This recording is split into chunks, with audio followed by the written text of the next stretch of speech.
If you're going to be the #1 scoring option on your team, you must set the tone from the very beginning of the game. There's no filling out process. We're not waiting. We're establishing ourselves as the #1 scoring option. As you see right here, this is one of the first possessions of the game. Paige is going to find a way to create a scoring opportunity. She's not going to wait. She's looking, she's hunting. And most kids, they're afraid to hunt shots. Miss or make, we're looking to create something. She gets the mismatch here and she's attacking because she knows she has the advantage. Now here, she's hunting again.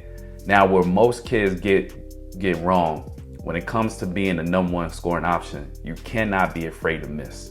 So many kids, they want to score, but at the same time, they're afraid to miss. They're allowing their misses to determine the style of play or aggression that they're going to play with in the game. We're not going to allow missed shots to dictate our level of aggression. So as you notice here, she's right here over here coming off that pin down. Now she's getting the handoff. She's hunting the shot again. Now the shot don't go in, but that's okay. Next possession down, or a few possessions later, she's gonna pitch it. She's gonna get the handoff. She's looking to attack again. So the thing about being the #1 scoring option on your team, you set and you dictate the level of play.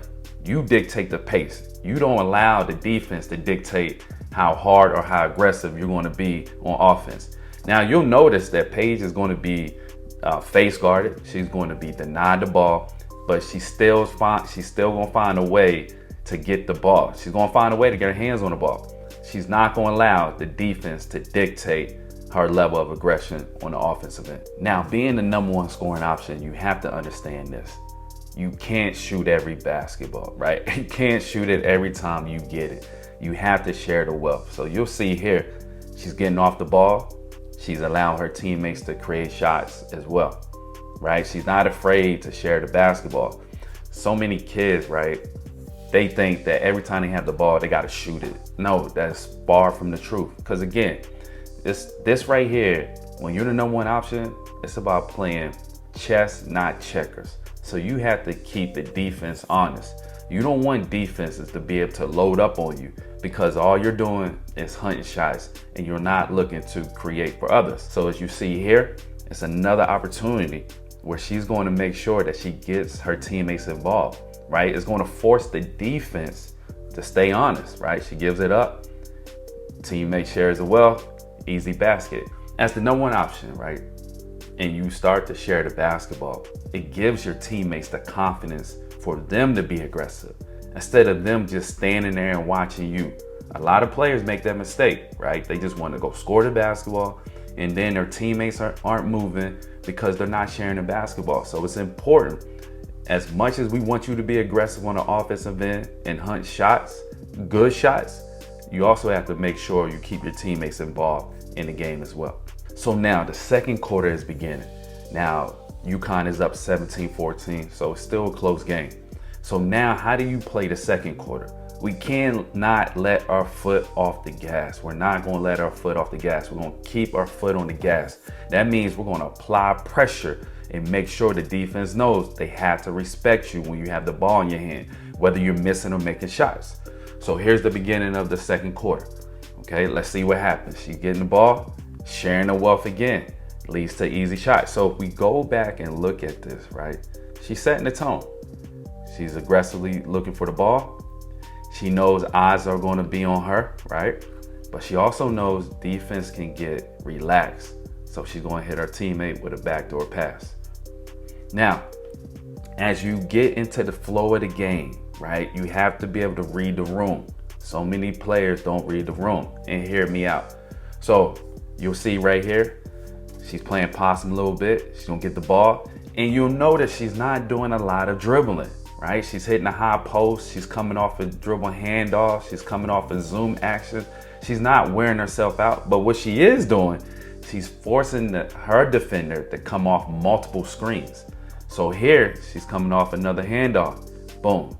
Get an easy pull-up jump shot, right? Get fouled. So again, we're not doing everything with the bounce off the dribble. We're going to pitch it to the high post. We're gonna come get the handoff. We're gonna force our defender to fight through screens. And after a long period of time, as the game goes on, you'll see defenders start to get tired, and they're tired of chasing you.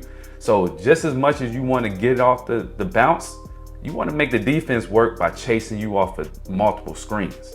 Don't get comfortable with doing all the scoring off the dribble. Now, the thing about being the #1 scoring option, you have to understand that defenders are going to load up on you. Once you start to score, you start to put the ball in the basket, are going to start loading up on you. So knowing that, we have to make sure we read the traffic. So she's going to attack here, right? And when she gets the ball, she's attacking. Boom. She recognized this help side defender right here.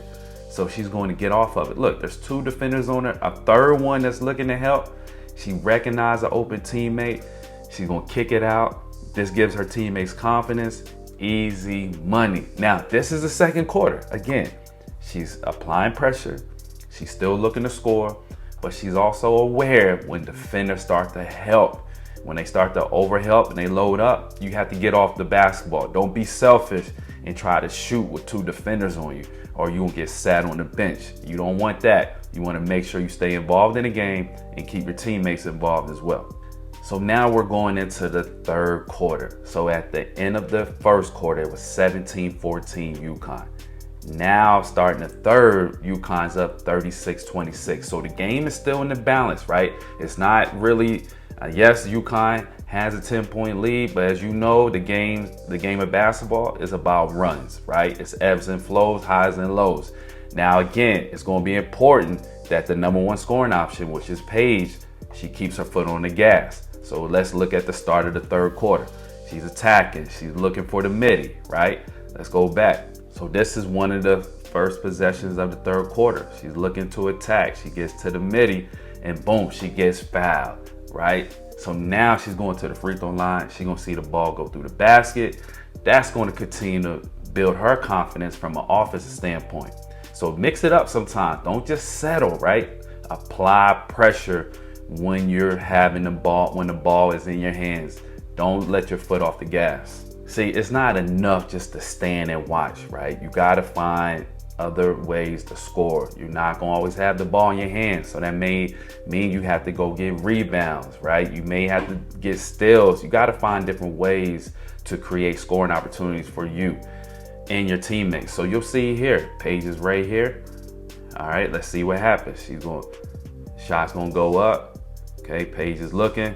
Boom, she attacks the ball. Hey, now it's about being aggressive, okay? She's getting the ball. Bang, she's going to still look to score.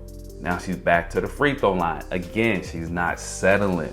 Being the #1 scoring option, we're not going to always have the ball in our hands. We're not going to always be able to do it off the dribble. We have to do the dirty work sometimes. We have to cut. We have to move without the ball. We have to go chase down offensive rebounds. And then we have to mix it up. Get to the free throw line, right? Get to the free throw line. See the ball go through the basket. Do not settle. So now it's the end of the third quarter. UConn is up 62-42. Man, we could pretty much say the game is over, but not quite yet, right? Because teams can make runs. So you being the #1 scoring option, it's your job now to bring the W home. Don't just sit there just because you up 20, take your foot off the gas, and then next thing you know, the opposing team goes on a 10-0 run. We're not going to allow that to happen. So let's look what happens at the start of the fourth quarter. Okay, she's over here on the wing. She's probing. Now she's going to get this handoff, and then she's into a midi. Okay, she's still looking to be aggressive. She's not waiting. She's not sitting back and saying, I'll just stand there, let my teammates do all the work. No, it's the start of the fourth quarter. We're going to keep our foot on the gas pedal. We not letting up. So we up 62-42. Another possession in the fourth. Okay, she's going to cut. Remember what I said. You got to be able to move without the ball. Now she gets the and one. So many players just want to stand and ball watch. Nah, let's rewind this back. You'll see it. She's going to hit the high post, right? Once she hits the high post, her defender trying to go for the steal. Now we're going to punish them. We're going to cut to the basket. Look at all this real estate right here. We cut to the basket. Get the and one. We're keeping the pressure on the defense. We're not letting up. And this is how you close out games. So if you're going to be the number one scoring option, the thing you have to understand, you have to close out games. Stop just sitting back and allowing things to happen. No, we're going to apply pressure until the final buzzer goes off. Until then, we're not letting up. Okay, let's see what happens. Next possession here. Game is pretty much over, but we're still looking to be aggressive, right? We're gonna close this thing out big. Okay, she's over here on this wing right here. It's gonna come off that pin down, pitch it back. This is how you close out games. Let's rewind this back. She's coming off this pin down, right? Defense fights through it. Now you got the big that's playing the drop coverage. We're gonna pitch this back here as our big floats out to the 3-point line. This is the dagger, right? When you're the number one scoring option, you're not only looking to create for yourself, you're also looking to create for your teammates. This is how you become the number one scoring option and still win games. So you have to impact winning. Don't just go out there and score a whole bunch of points and your team is losing. Nah, number one scoring option also impacts winning. That means their team wins. I'm Coach Green, your basketball scoring coach. Thank you again for tapping into this video. Do me a quick favor. Click that like button, click that subscribe button, comment below, and let me know what you thought about this video.